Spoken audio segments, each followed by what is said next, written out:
I'm just overwhelmed. I don't know where to begin. To begin with, I feel at home for two reasons.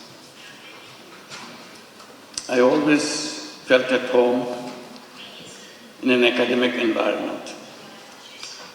I always felt this is where I belong to. And being in that environment again makes me feel the feeling of being at home. Second reason that I feel at home, because Peking University is my home.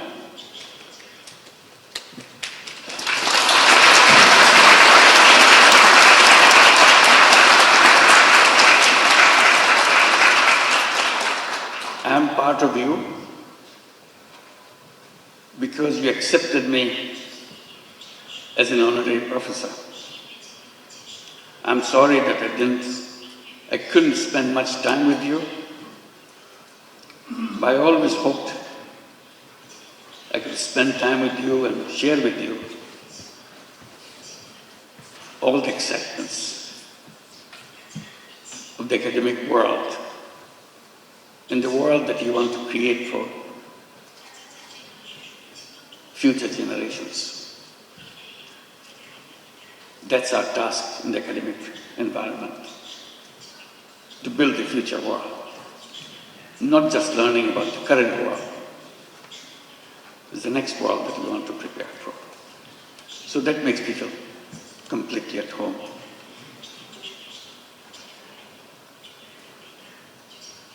Your Excellency Po Guangchai and Mr. Kong Chuan, esteemed deans and faculty members, distinguished dignitaries, officials and guests, and my dear, dear students, ladies and gentlemen.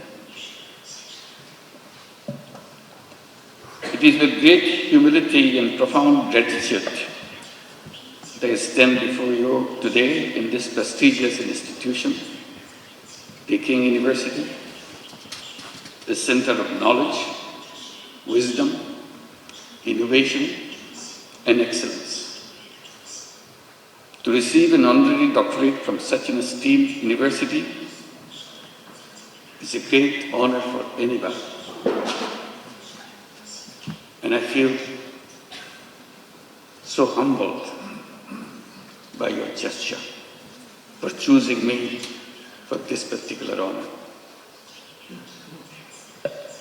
This recognition once again reminds me of my commitment to work for realizing the dreams of the millions of youths who were the vanguards of the transformational changes in Bangladesh just last year. Their vision to establish a new Bangladesh in place of the Bangladesh that we had until last year.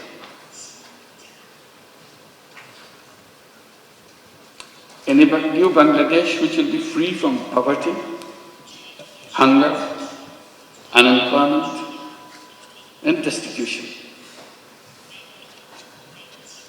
Ladies and gentlemen, and my young friends, to translate this vision into reality,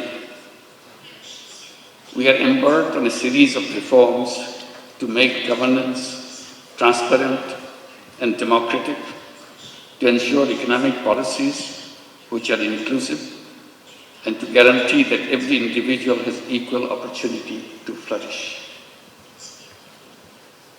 Our reform initiatives are at the top of our priority.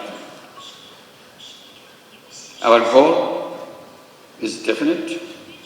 Our work plan is exhaustive.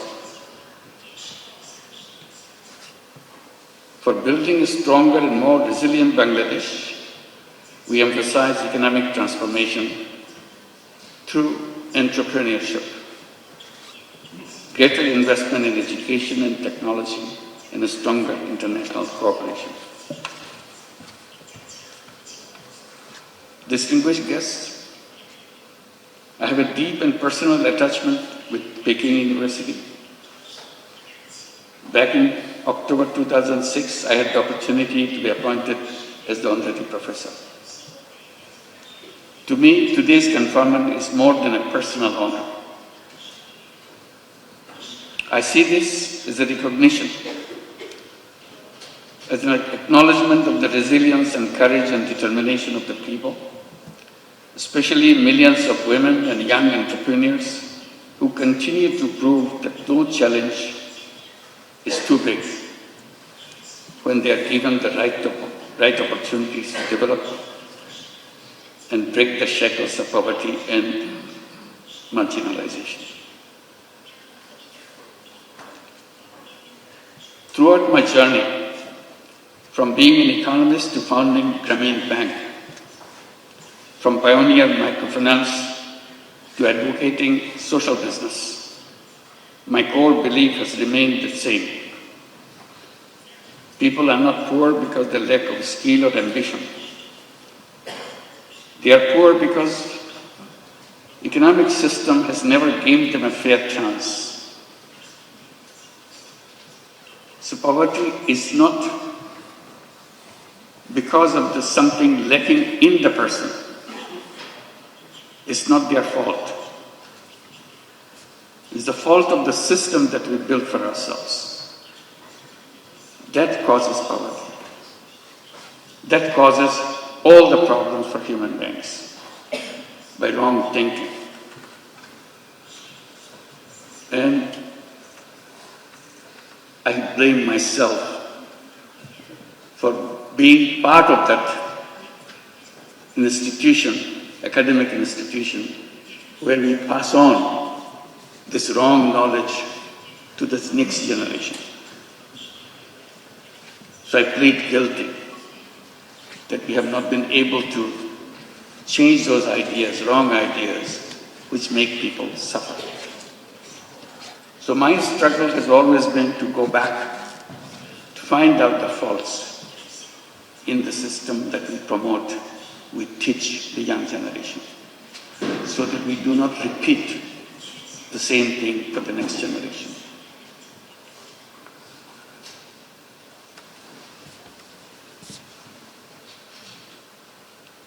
It is designed to serve only the wealthy, not the poor. That realization led me to create an alternative, one where even the poorest individuals could access the services of the institutions which are created for people. I've been promoting the idea to let the young people come to the universities, get good degrees from good institutions, and then go to the job market to become job seekers. I have been telling that this is a wrong idea. Human beings are not born to become job seekers. Job is a wrong idea. Human beings are creative beings. They enjoy doing creative things. Job is a negation of creativity. Job forces you to do things what your supervisors want you to do. Job is a continuation of the tradition of slavery. Human beings are not fit for slavery. Human beings are independent beings. So I keep on promoting the idea that all human beings are born as entrepreneurs, not job seekers.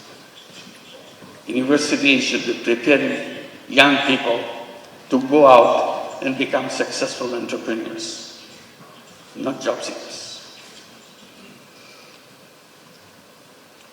And that idea came from a simple experience. I started as a small initiative with a handful of women in a village next to the university where I was teaching in Bangladesh. I started lending tiny little money to the poorest women that the world has ever known, just to make sure she feels that she can handle this money and change her life. I had no idea that whether it would come true, but I was amazed how these illiterate, poor women could use tiny little money, $10, $20 worth of money, and did a very successful way of paying back and change her income situation. And she continued to pursue that round after round and change her life. And it turned into millions of women all over Bangladesh, and with perfect record. That convinced me totally. All human beings are entrepreneurs, because we are taught in the textbooks only very special people are born as entrepreneurs. Rest of us human beings have to serve under them. I said, that's absolutely the wrong idea. If the poorest illiterate women in Bangladesh can become an entrepreneur with a $20 loan and $30 loan, anybody in the world can become an entrepreneur. It's natural to human beings. We didn't train them. We didn't tell them how to run a business. She figured it out all by herself, because it is innate part of a human being. So that continues with a bigger question to me. What should be the purpose of education? And I keep coming back. Purpose of education is to enable to go out and bring that all creative capacity to change the world. And universities and educational institution is not only a place to learn what happened, also imagine. Imagination is the greatest power on earth. If you imagine, it will happen. If you don't imagine, it will never happen. If you look back, things happen because somebody imagined it. Imagine something big, something unheard of, something you never dared to hope that it will work. But you imagine and stay with it. If you stay with it, it will happen. So that is the greatest power. Imagination is more powerful than anything you can bring together. So I follow that, encourage young people like you, along with what you are learning, imagine. Dare to imagine the most odd thing that you ever thought. Most necessary thing you think could be done. At the moment it looks odd, at the moment it looks impossible. The human journey is about making impossible possible. That's our journey. And we can make that happen.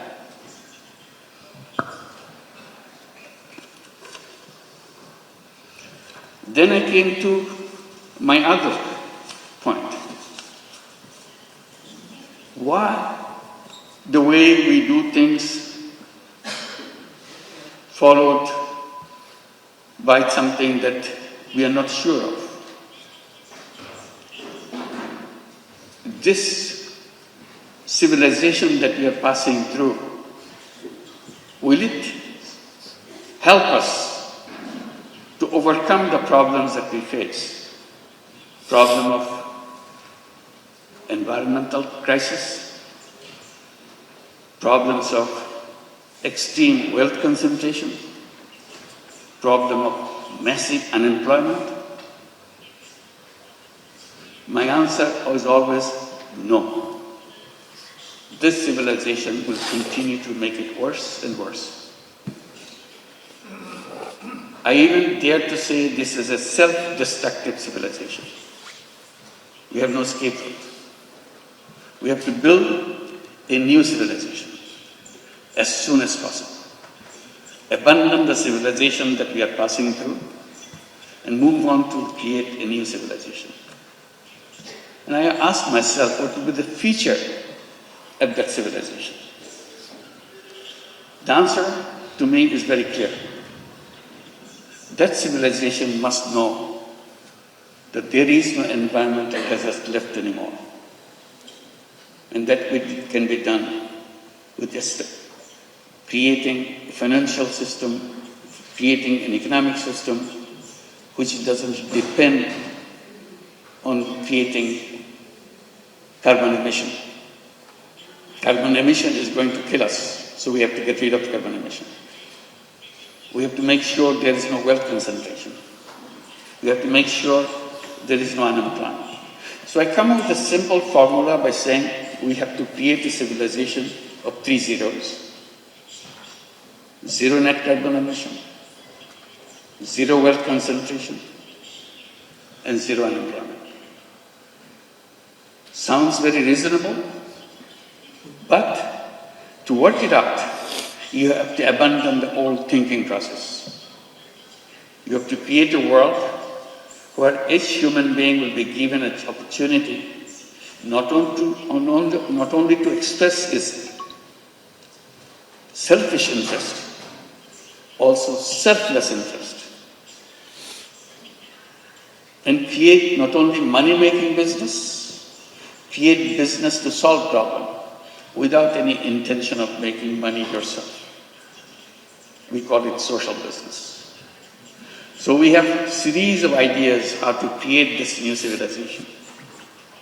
And now I pass it on to the young people between age of 12 to 35 to create what we call 3-0 clubs. 5 young people get together, create a small, tiny club, 3-0 club. What do? Each person, each member of that club commits to undertake a new journey of life. I shall not contribute to global warming myself. I'm not saying the whole world should do that. I'm saying to myself, I do not want to contribute to carbon emission.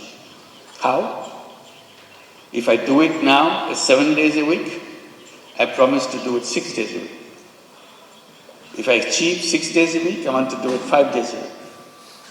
If I achieve 5 days a week, gradually 2 days a week, 1 day a week, and nothing. So I become a 3-0 person. Idea is if I can become a 3-0 person, you can become a 3-0 person, world would be a 3-0 world. That's a simple idea. And I'm amazed by the response I get from the young people all around the world. They keep on adding numbers, 3-0 clubs. I hope you'll consider examining whether you'd like to form your 3-0 club and create a new civilization, which you'll be proud of. This is an imagination, but the imagination is where the journey begins. Let's begin the journey. Thank you very much.